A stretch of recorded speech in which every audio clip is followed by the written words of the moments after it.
Our final chapter's only a really short one. It's called The White Cliffs. Think back to our topic on World War II and you'll realise where they're going to come home to. The next day, Christian Moir drove us up to Calais and personally escorted us onto the ferry. It would have been easy to have taken the train, of course, but somehow Tim and I had had enough of trains. It had been a good week for Moir. Jacques Bastille and Luc Lavanche had both been arrested. So had Eric and Nice. The drug factory had been closed down and more arrests were expected. No wonder Moir wanted us out of the way. He was looking forward to promotion and maybe a medal French heroes get pinned to their right chest. The last thing Moir needed was Tim and me hanging around to tell people the part we had played. Moir stopped at the quay and handed us our tickets as well as a packed lunch for the crossing. France is in your debt, he said, solemnly, and before either of us could stop him, he had grabbed hold of Tim and planted a kiss on both cheeks. Tim went bright red. I know I cracked the case, he muttered, but let's not get too friendly. That's just the French way, I said. Even so, I made sure I shook hands with Moir and didn't want him getting too close. I wish we could journey, my friends, Moir said, and this time perhaps you'll be careful what you say while you are on the ship. We won't be saying anything, I promised. I bought Tim a Tintin book at the harbour bookstall. He could read that on the way home.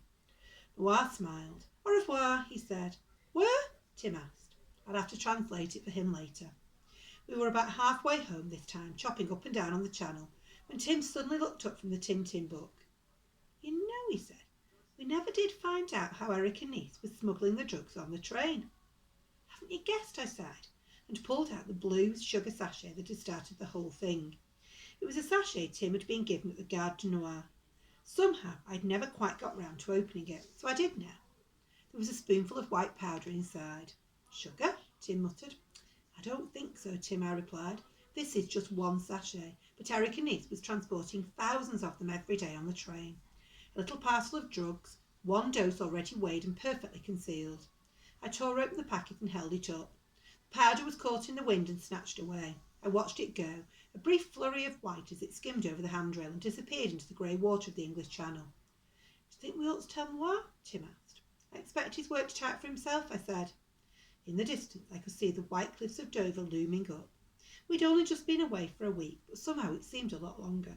I was glad to be home. Tim was still holding the packed lunch that Moir had given us. Now he opened it.